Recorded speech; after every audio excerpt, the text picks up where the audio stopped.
Hi there, it's Kevin with RogueDeckBuilder.com here with this week's episode of the Market Monday. This week we are just going to play a game of improvisation, and I have not checked out the spoilers for Amonkhet, so I'm going to give you my just unaltered thoughts on first impressions of these cards and how they might affect the market. Now this is important. A lot of times first impressions mean everything, and they'll lead to people actually pulling the trigger on buying other cards or thinking about interactions of how these cards can affect other cards, and then build decks in Modern, Frontier, Standard, Casual, etc., etc., etc. So I think that for this episode, I'm not going to look at the cards. We're just going to read them, and then I'll try to brainstorm where they will fit in place for the different formats. So this happens all the time. Look at Life from the Loam. Life from the Loam just had a huge buyout because of the cycle lands. Life from the Loam's up to, I don't know how much it is today, but it made it all the way up to $30, which is just obscene for a card. So if you have any Life from the Loams lingering around, I think that you should just get rid of them. I do like the card long term, but I think that's a little bit steep for a card, $30 for a card, even $25 cards and something that was in a dual deck during the height of the Magic print runs. It was in the Is It versus Golgari, and those decks stayed around on shelves forever. So I think that if you have any Life in the Loams, it's okay to just turn them right now, because I do not like unproven interactions, and I don't think that a cycle land is really going to put a card over the top. It's pretty decent in Modern in the mid-range / control decks, where it gives you just some overall range later on in the game where you can just keep cycling. It gives your Life in Loam even more card draw. So it is a cool interaction. Is it enough to make like a Loam Dredge deck back, or like a Loam, what they used to call a Loam Pox deck? Probably not. So anyway, there's just that. There's a few other cards that spiked up. There are people talking about the Splendid Reclamation being really good with the cycling lands. Again, that's cool. It might be okay for Standard, but I just unproven. I'm not sure if it's enough to pull the trigger. So anyway, let's just get back to the spoilers and my first impressions. Again, I have not looked at these cards. Let's see what they come up with. I casually browsed Twitter, and there's still a lot of April Fool's stuff here. So let's see if some of those cards were on this list or not. All right, so the first one, Hazaret the Fervent. Okay, so we have our first Indestructible God, 4 mana, 5/4, Indestructible Haste, and can't attack or block unless you have one or fewer cards in hand. Discard a card, deals 2 damage to each opponent. This card is glad that Madness is still around, for sure. That's cool. So your Fiery Tempers become 5 damage. Your Alms of the Vein might make Alms of the Vein actually worthwhile. And then it also has a way to get rid of its own hand, so you can start attacking in. So it's still a creature, though, so it's not like Perforos was, where it wasn't even a creature. I think that that's actually a downside if you don't have the devotion to it. But I mean, you could still fling it. I know fling is in the format for 5 damage, but it seems to be a little bit costly at 4. Where I do like this is haste on a red creature for 4 mana is probably about the turn that your hand is going to be unloaded if you're a fast deck. And so this deck could come out and on turn 4 have 1 card left in your hand, attack in, and then it can just the next turn discard a card, attack back in, deal 2 damage, and at that point it probably is finished off the game. Unfortunately, it doesn't kill creatures in its pass, or does not have trample or menace, so it can be chump blocked by the bazillion tokens that are going to be in this format, or the tokens that do exist, even like plant tokens from Nissa. So overall, I'm not quite sure it's going to be good enough for Standard, especially when you still have Gideon in this slot, and a few other cards that are very, very good at the 4-drop slot. I think that this one, it's definitely an interesting card as far as more the mid-range strategy as a finisher, but I don't know if there's enough upside to it. So I think that this will start off very expensive just because it's a new legendary god. Of course, we've seen that in the past. These type of cards be more expensive than they should be. The casual players are going to eat this up. I have not a clue what the pre-selling price of this is, but I think this will be down to $7-8 once the dust settles. And if it doesn't see a home, it will go even down further. What were the gods? I think Pharaoh was the god that flattened out the most. I think it went down to like 3 or 4. So yeah, this one should be around, I don't know, 7, 8. It could be way off. I haven't checked prices at all for this. All right, so the Anointer Priest. is a cool little Soul Sister type ability, but only works for tokens. So whenever a creature token enters the battlefield under your control, you gain 1 life. It should trigger off its own Embalm, I believe. Yeah, because it doesn't say another. So that's a way that your 4 mana gain a life and a 1/3. And it triggers all the other embalms, plus embalms. It triggers all the Crypt Breaker zombies if I'm right and there will be some sort of zombie embalm strategy. It will also trigger off of all the cards like Secure the Waste type cards. What do we have in standard? We have a few of them that make black zombies. We have the one where you can pay XX and a black and create that many zombies, and then do negative X to how many zombies you control to a creature. There's also the Madness one that puts in 3 zombies and gain 2 life, or 3 life, and this will then gain 3 more life. So the Northern Priest, I think is powerful enough. It's a 1/3/2. It's a nice little body on it, and of course I don't like it in Soul Sisters for Modern. It's just not going to be good enough because a lot of times you're not. I mean, it works off Spectral Processions, but yeah, it's definitely a cool card, cool design for a common. And of course, commons aren't going to hold any value, but for at least for the spoiler video, it's a really, really awesome idea. Maybe it will make something with the lone, what is it called? Lone Rider might actually be playable now, and a few other strategies that are gain life strategies in the standard format. It also does give a Soul Sisters feel to Frontier, which is needed for the Johnny's Primate. All right, on Crop Crasher. 3 mana for a 3/2 haste. You may exert the Crasher as it attacks. When you do, target creature can't block this turn. Awesome limited card because this allows for the limited stalemates, the setups. So, I mean, I guess you only get to... Yeah, okay, you can exert it every other turn and then make something not block. So when the board starts to get stalled up, you can make one of their bigger creatures not block. And the turn it comes out, the 3/2 haste for 3 mana, that's right on par. They'll probably only have 1 blocking creature out to begin with. And so, yep, you can bring this in, do 3 damage. It doesn't untap. Who cares? Rinse and repeat it another turn later, or set up for another big play with another copy of this later on. Could be powerful enough for standard, but there's already cards in this slot that do very similar things. For Eldritch Moon, I know that there's a bunch of 3/2 Menace. There's a 2/3 that puts out a bunch of humans. It's just going to get outshined, in my opinion, unless there's an all-in red strategy that just tries to just go right to the face as quickly as possible. But this is a limited bomb. This is something that will easily be in the uncommon slot, be a first pickable card. But it probably is just not right there on standard, so don't expect any value. Destined Lead. Target creature gets +1/+0 and gains indestructible, and then lead. You can make everything block it. It's fine. It's a fine little card.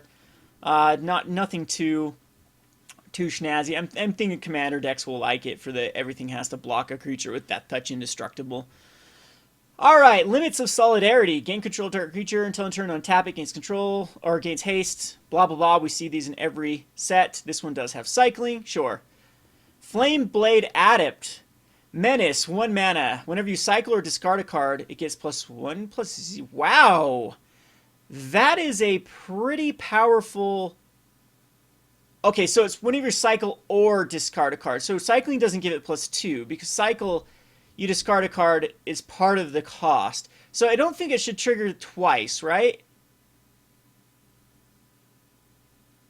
That'd be crazy if it does, because you get +2/+0. If you cycle, because cycling says discard this card, draw a card. Huh. I don't think so. I think that discard, cycle or, so it like overrides it at that point. But it should trigger off multiple discards, right? So if you do something like Reforge the Soul or Burning Inquiry, for example, Burning Inquiry, I really like this card because it's draw 3, discard 3, and then it'd get +3/+0. Faithless Looting, for example, get +2/+0. Unless it's only like one instance every time that it happens, it does it. So if you discard 2 cards, it's only counting whenever you discard a card. No, that's a 1 or more. So we'll have to look at this one and see how well it matches up. See if there's any ruling on it so far. Someone else has talked about in the comments.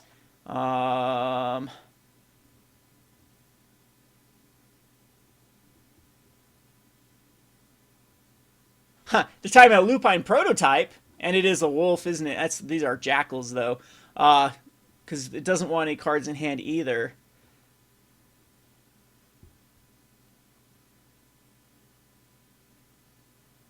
Yeah, we'll have to check the ruling on it because yeah, it's kind of awkward how it's written. Cycle or discard a card. So you do cycle a card, and then you also discard a card from the cycling, but that might just override the cycling effect. So I don't know if they needed the cycle in here because discarding a card is part of cycling. So I don't know. Pretty cool though. It's definitely right on power though. It's menace 1/2, and then it gets a lot of it. A lot of the cards that the thesaurus here of cards that are very similar to him. All these have seen a lot of play in their respected formats. In standard, this is a huge piece in dredge.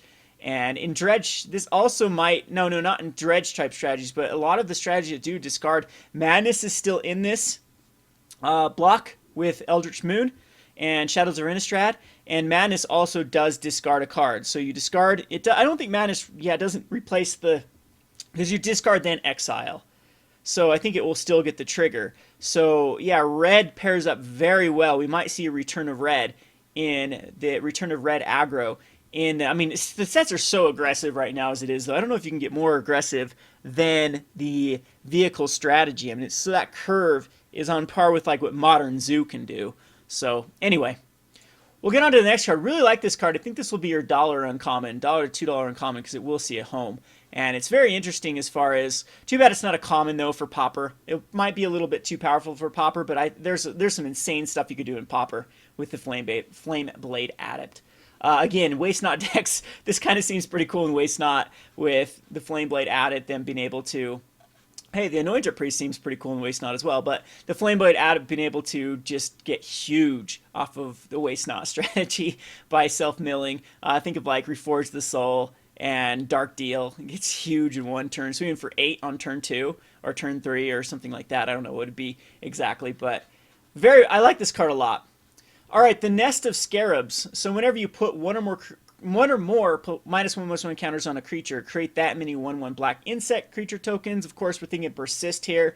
There's a lot of ways that you can put -1/-1 counters. With Lorwyn, there was a lot of like costs to put -1/-1. So there's got to be an infinite combo with this card. What's the elf that puts -1/-1 counter on a creature, and then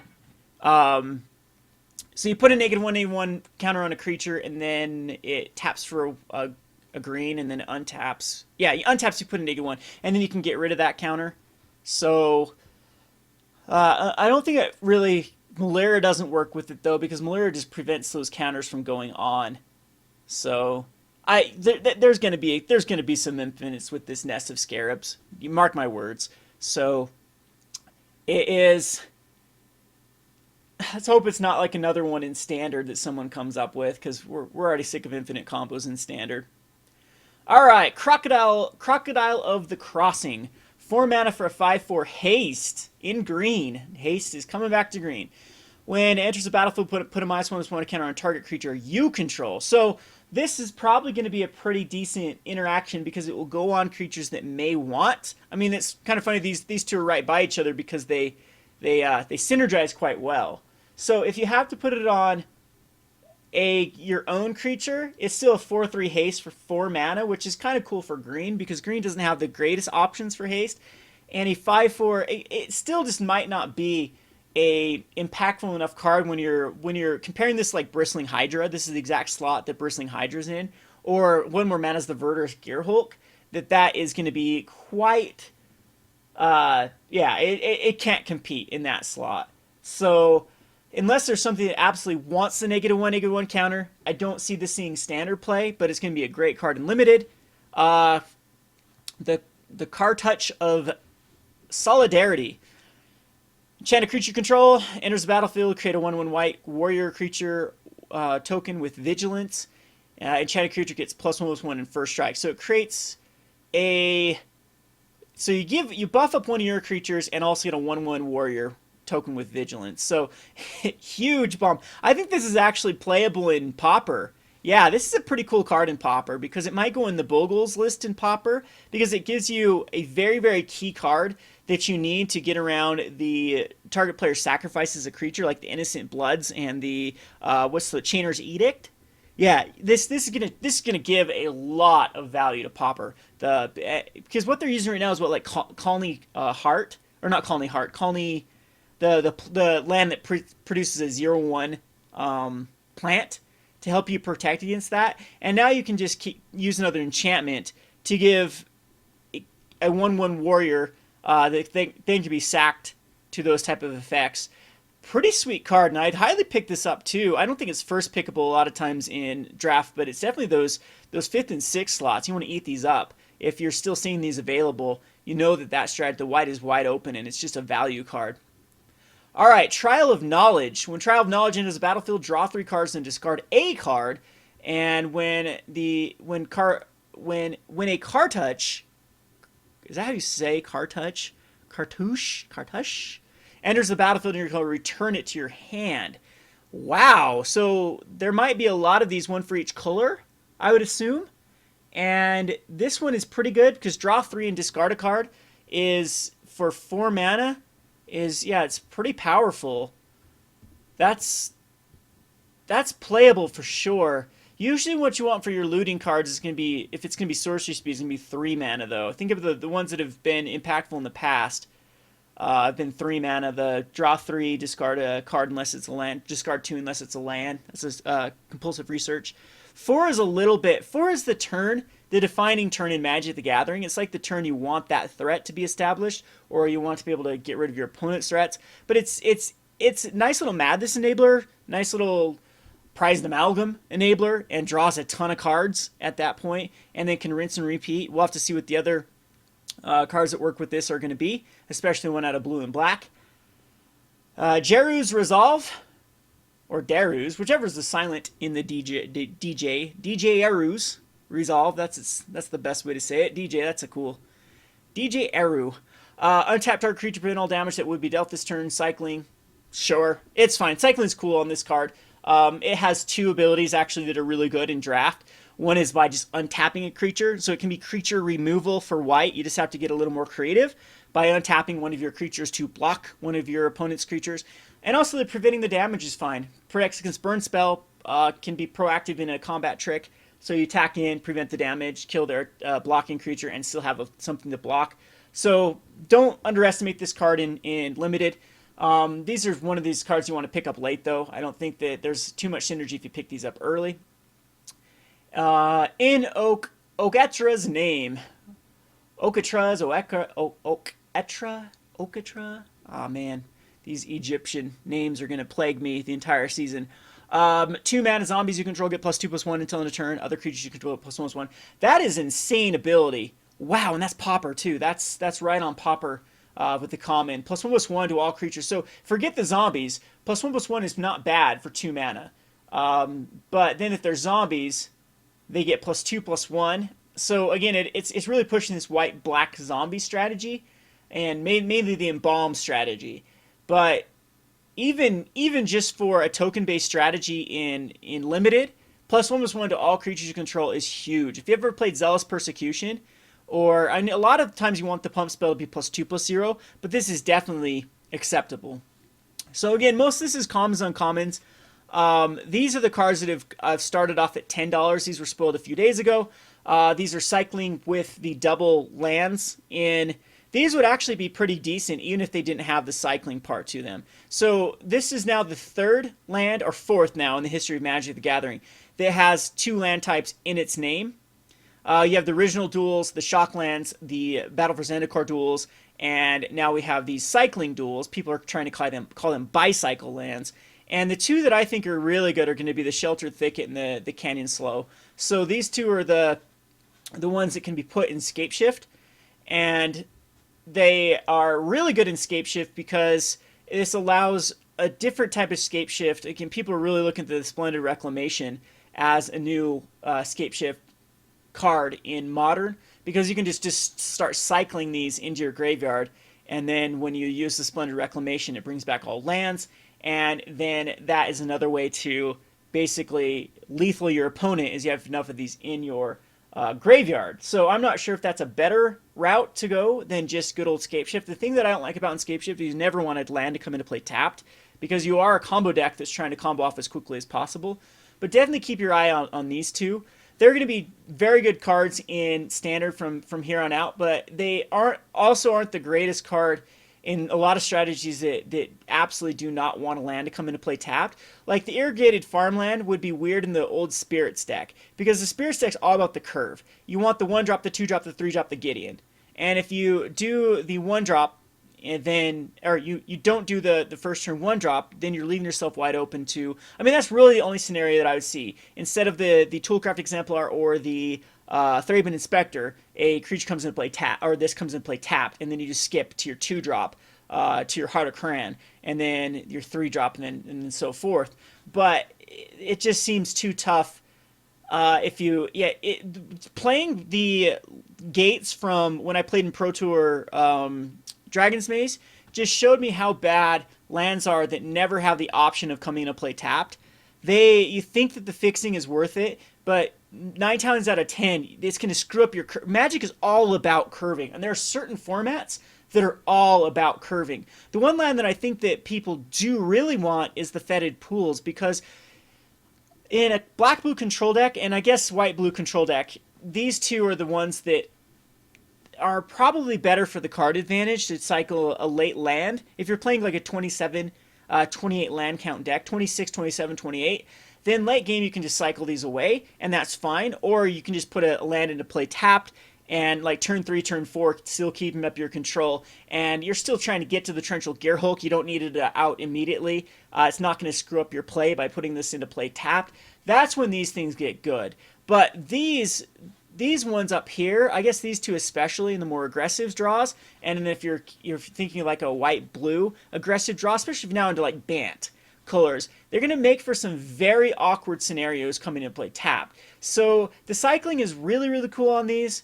I mean, I think that these are going to be less powerful than people are anticipating, because I'm telling you, just if you have any experience with lands that have to come into play tapped, you have no option, no way to set them up, they are a lot more miserable than you'd think. I 100% blame my inexperience with this at Pro Tour Dragon's Maze for my terrible, terrible standard or constructed run with my deck. I played a Naya deck, a Naya aggro deck with Boros Charms. It was the Experiment 1 was my 1-drop. I swear I had another 1-drop, Dryad Militant in Experiment 1. So I wanted a good curve. So I had a 1-drop into a 2-drop into a 3-drop into a 4-drop. And that's what my deck was trying to do.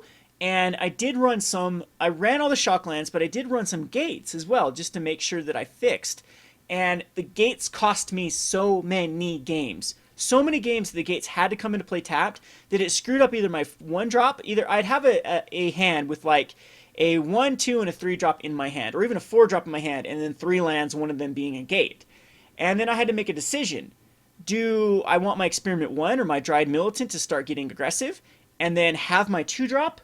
Or do I just go Experiment 1, turn 1, and then turn 2 comes in play tapped, and then not have a turn 2 play? That way that I can have a good turn 3 play and a turn 4 play. Or do I skip my 1-drop so I just put in play tapped? Or do I do my 1 and 2-drop and then skip my 3-drop or skip my 4-drop? And it was just that not being able to play the specific curve on the specific turn cost me almost every loss at Pro Tour. That's how close the games were. And I just think that after that experience, every time I'm a really scrutinized decks or cards that have to come into play tapped, especially lands that have to come into play tapped, because they're never as good as you think that they're going to be. All right, enough said about that. These will settle. These two could hold price just because of the hype with Scape Shift.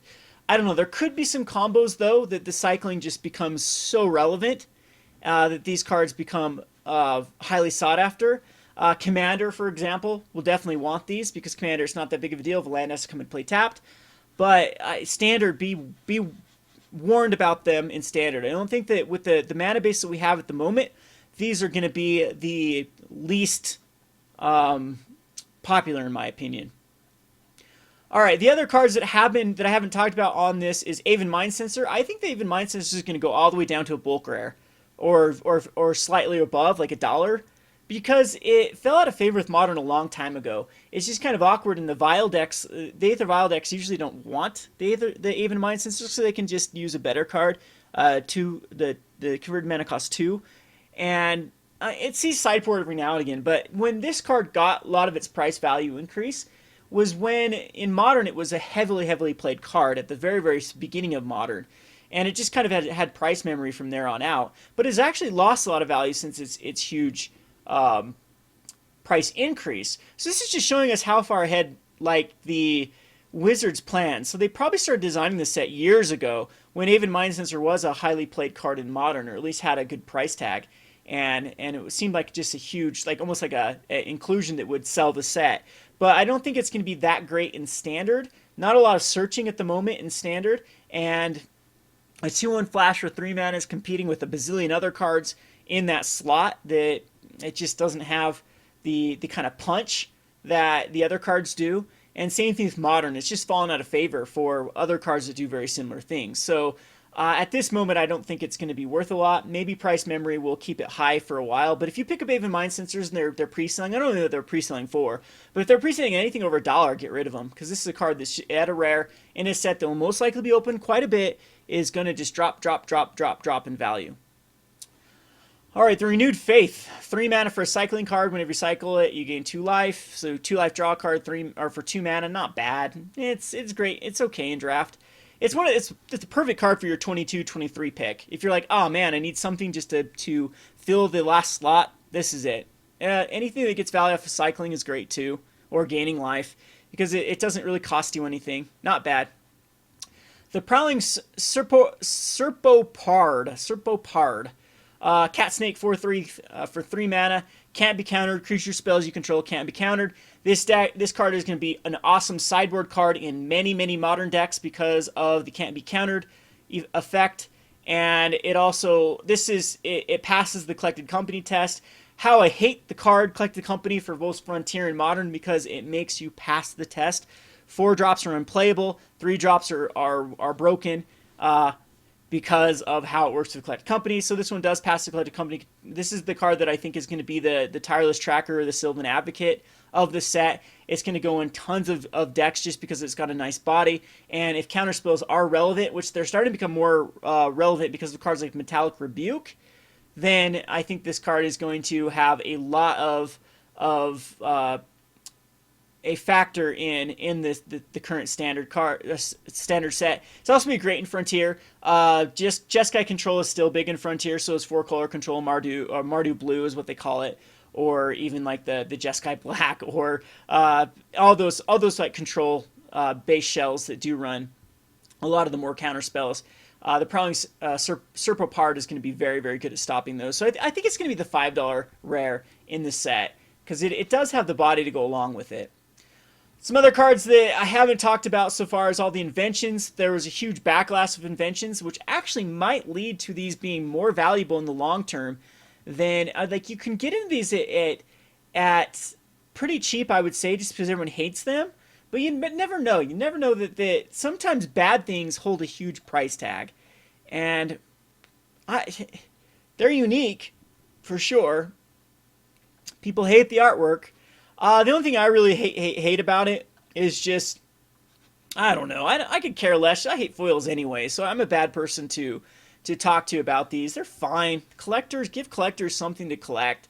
I think they're ugly, and they're just like, for new players, they're really hard to read. Everything is in the wrong place. The mana costs are faded out. There's just a lot of gripes you can have against these particular cards. And I don't care either way. I've never been a person for aesthetics to begin with. I'm more about function. The uglier the card, who cares if it does something well. So as far as like cool reprints that we got here, we have, I can't even read half of these stupid cards actually. The Containment Priest, that was a $20 card? Diabolic Intent's cool for Commander. If you don't play Diabolic Intent for Commander, this card's sweet. I use it in almost every one of my black decks. Loves this card because it sacrifices a creature and you get to go tutor something up. You have like an Entomb. Attrition's a fun Commander card. Yeah, there's Austere Command was like $20 card, isn't it? Just keeps creeping up in value just because it hasn't had a reprint, and whereas Primal Command gets reprinted 5 bazillion times. Yeah, we have Stifle here, Divert, Spell Pierce. I think we had some other ones that were spoiled not too long ago, but oh yeah, here they are. The rest of them, Daze. low retainers. Vindicate's been going down and down for a long time just because Anguish I'm making. It seems like a better card as its instant speed rather than sorcery speed and exiles. Then we have Force of Will, I guess, is the one card that really sticks out compared to the rest of them. Yeah, a lot of these are actually quite weak compared to the masterpieces or the expeditions in the past. I mean, as far as like old school, really expensive cards, it's just Force of Will. That's the one card that's actually expensive. Like we're talking over $50. Concentrated Sphinx is getting up there, but Pulse, Wrath of God, Counterspell, those type of cards are just not that expensive right now in other foil versions and other things like that. So I don't know, cool card. Or well, I don't know if they're cool cards or not. Well, we'll wait and see. Like again, it could be one of these things that people just don't even care about them. They bottom out to very, very low, and then over time, it's just they'll be collector cards that people will want. They might just be one of a kind type cards that are never reprinted again, and it'll go back to the old frames. And so throughout the history of Magic, you only have this one weird frame type card. And yeah, I don't know. I don't know what I think about them. So other than that, we haven't had too many things that have been spoiled that have been too cool to talk about. The Oracle's Vault, I really like. It says XL top card of library until entry may play that card, put a brick counter on it, and once you have 3 brick counters, you can start casting it for free. This is very much like an Aetherworks Marvel, and so it's another way to cheat things in, and it can also hit lands, which is nice, but it doesn't give you the option of like really setting up over 6 cards, so you're just stuck with the card off of the top. But once you get the 2 brick counters on this, this is going to be very, very good. So I think Proliferate decks will love this. 4 mana is not terrible in Standard especially, or Commander, as a draw card type effect. The 2 and tap, it's kind of awkward, but again, it will help you hit those land drops, which is what a step above like Marvel and other cards like even Chandra where you can't hit land drops. But it does have a lot of competition in the 4-drop slot. And the Archfiend of Ifnir, whenever you cycle or discard another card, put a -1/-1 counter on each creature your opponent controls. Discard another card is huge. At a 5/4, it also has cycling itself.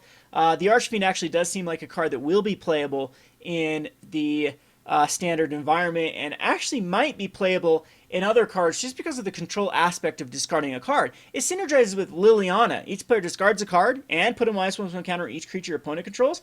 That's pretty good way to get rid of the Lingering Souls in the mirror matchup. So you're playing like Abzan versus Abzan, or even like Abzan versus Jund, or Jund White, where they splash in Lingering Souls.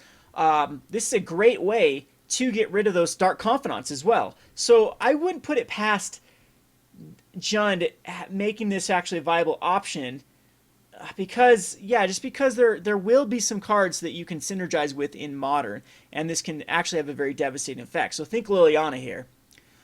Glorybringer, last one, Flying Haste. When you exert Glorybringer as attacks, you do 4 damage to target non-dragon creature an opponent controls. I talked about this in a few other videos, how if you give this like Vigilance, or if you flicker it, or if you untap it, the various ways to untap cards, it's going to be a powerhouse just as a way to finish off the game. Is that going to be strong enough for Standard? I'm not sure. I'm not sure if it's going to. But, I mean, 5 mana can't quite kill off a Gideon that's at 5, but it comes close.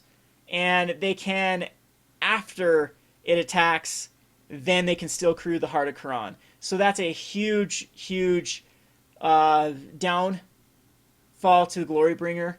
And that might just be enough to make it not playable. So we'll have to wait and see with Glorybringer. I think it's pre-selling for quite a bit, but this is the game day promo. So I don't think the regular is going to be worth anything because of the game day promo.